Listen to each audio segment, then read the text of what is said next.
Assalamualaikum warahmatullahi wabarakatuh. Innal hamdalillah nahmaduhu wa nasta'inuhu wa nastaghfiruh wa na'udzu billahi min syururi anfusina wa min sayyiati a'malina. May yahdihillahu fala mudhillalah wa may yudlil fala hadiyalah.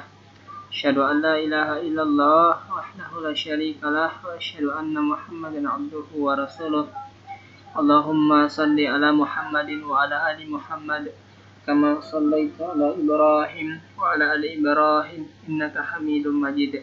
Allahumma barik ala Muhammad wa ala ali Muhammad kama barakta ala Ibrahim wa ala ali Ibrahim innaka Hamidum Majid.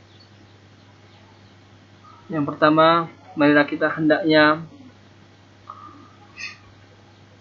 memuji Allah Subhanahu wa taala karena nikmat yang Dia berikan sangat banyak kepada kita yang tidak mungkin kita dapat menghitung nikmat yang Allah Subhanahu wa taala berikan kepada kita. Kemudian salawat serta salam semoga senantiasa tercurahkan kepada Nabi kita, Rasul kita, suri teladan Muhammad sallallahu alaihi wasallam, kepada istri-istrinya, kepada keluarganya, kepada seluruh sahabatnya serta kepada pengikutnya yang senantiasa mengikuti beliau sallallahu alaihi wasallam dengan baik sampai akhir kehidupan dunia ini.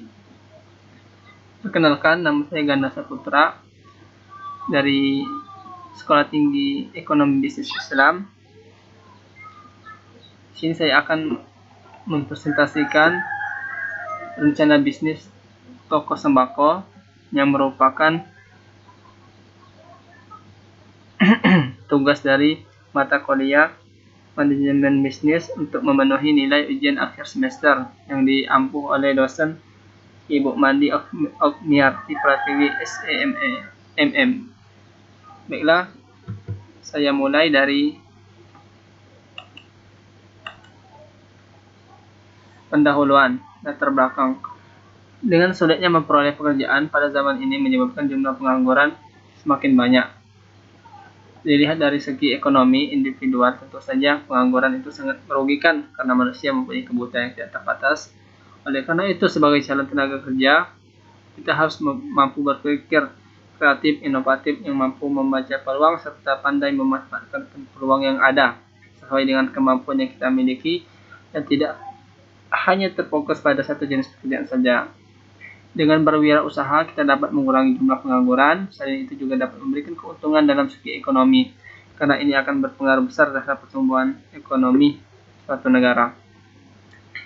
Kemudian visi saya dalam membuka toko sembako ini, yakni menjadikan toko sembako yang terbaik, memberikan pelayanan kepada konsumennya, serta memberikan kepuasan yang lebih bagi pelanggan atau konsumen.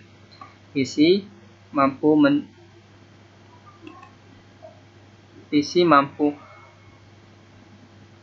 menjamin kepuasan konsumen, tidak melakukan kecurangan-kecurangan yang dapat merugikan konsumen, berusaha memberikan pelayanan terbaik sebaik mungkin kepada konsumen seperti delivery order, dan berusaha mengecilkan tingkat angka pengangguran. Selanjutnya, aspek legalitas. Aspek legalitas usaha ini didirikan dalam bentuk toko sembako. Kemudian aspek pemasaran strategi.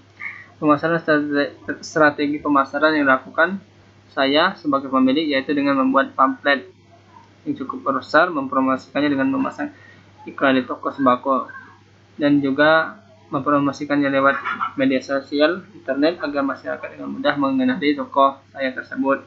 Jadi pemilik atau saya secara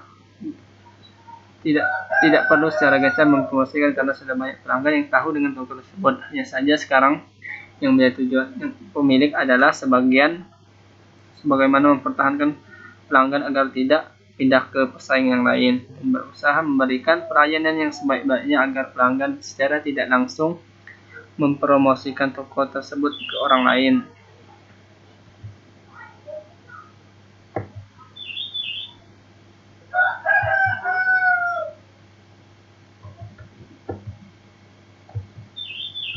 Kemudian aspek keuangan. Sistem pelaksanaan usaha setelah melakukan langkah-langkah dalam konsep dasar berusaha, maka usaha dapat dimulai dengan kalkulasi anggaran sebagai berikut. Yang pertama, modal tetap meliputi yang pertama pengeluaran. Modal tetap meliputi sewa tempat, jadi saya tidak memiliki tempat, jadi saya berpikir untuk menyewa tempat. Jadi kalau teman-teman ada tempat, maka itu sangat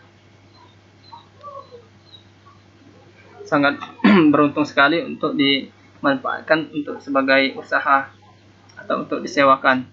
Di sini saya mengkisarkan sewa tempat itu sekitar 12 juta per tahunnya. Jadi jika saya menyewa dalam jangka 5 tahun, maka 12 juta dikali 5 tahun, yakni 60 juta. Modal awal etalase, yang pertama etalase meja sekitar 1.200.000, alat seperti rak, kalkulator Rp 900.000, stok produk 4 juta rupiah, jadi totalnya sekitar 6.100.000. Alat-alat yang pendukung penjualan seperti alat tulis, buku kwitansi, timbangan, etalase, rak, kalkulator, dan juga komputer jika diperlukan. Kemudian biaya operasional, gaji karyawan 500.000 dikali 3 orang, yakni 1.500.000. Kemudian belanja dagangan 4 juta rupiah, biaya listrik, air, dan lain-lain 2 juta rupiah, transportasi belanja dagangan 150.000 rupiah, biaya lain-lain 200.000 rupiah, jadi totalnya 6.050.000 rupiah. Kemudian setelah kita menghitung modal, maka kita menghitung omset atau keuntungan per bulannya.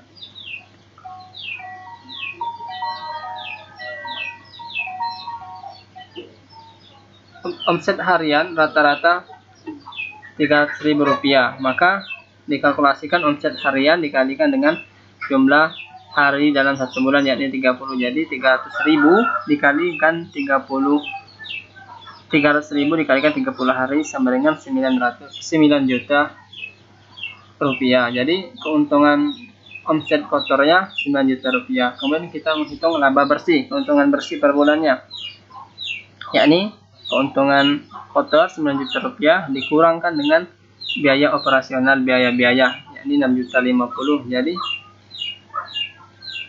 totalnya 2.950. Jadi keuntungan bersih per bulannya adalah 2.950.000 rupiah. Kemudian aspek manajemen organisasi, ini adalah pemilik toko, kemudian ke sampingnya karyawan bagian penjualan, samping karyawan bagian penjualan pengantaran barang, sampingnya lagi karyawan bagian penjualan dan pengantaran barang juga. Kemudian aspek manajemen struktur organisasi. Kemudian aspek job deskripsi. Usaha ini merupakan usaha menengah, jadi tenaga kerja dibutuhkan juga tidak banyak. Adapun tenaga kerja yang dibutuhkan adalah yang pertama pemilik toko, jam kerjanya 1. Kemudian jam kerjanya dari jam 8 sampai jam 6 sore. Job deskripsinya pengusaha dalam toko ini, di mana tugasnya yaitu merencanakan, mengorganisir, serta mengawasi jalannya usaha, membuat keputusan, memimpin jalan usaha.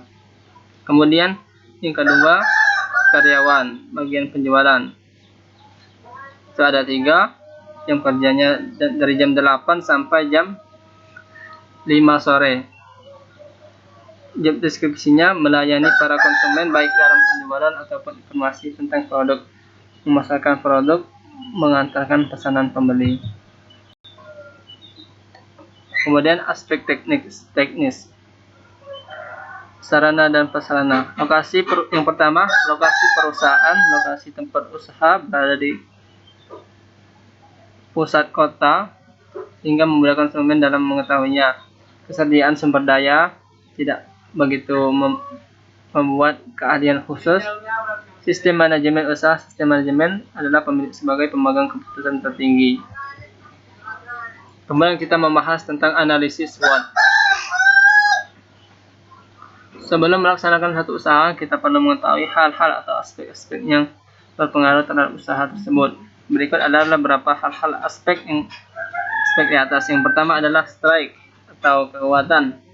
Kekuatan yang pertama, membuka toko sembako tidak akan mengalami kerugian yang besar seandainya usaha tersebut tidak berjalan. Jumlah karyawan yang dibutuhkan tidak begitu besar. Kemudian weakness.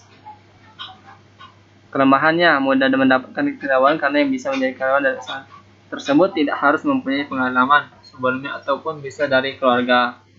Kemudian banyaknya pesaing beroperasi di daerah tempat yang sama.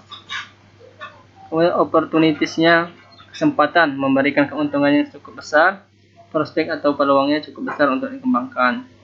Kemudian threat, ancaman, banyaknya jenis usaha yang sama sebagai pesaing dan persaingan dalam pemasaran semakin ketat. Baiklah, itu saja yang dapat saya jelaskan dalam strategi rencana usaha toko sembako. Semoga bermanfaat. Mohon maaf atas kesalahannya. Pada Allah saya mohon ampun.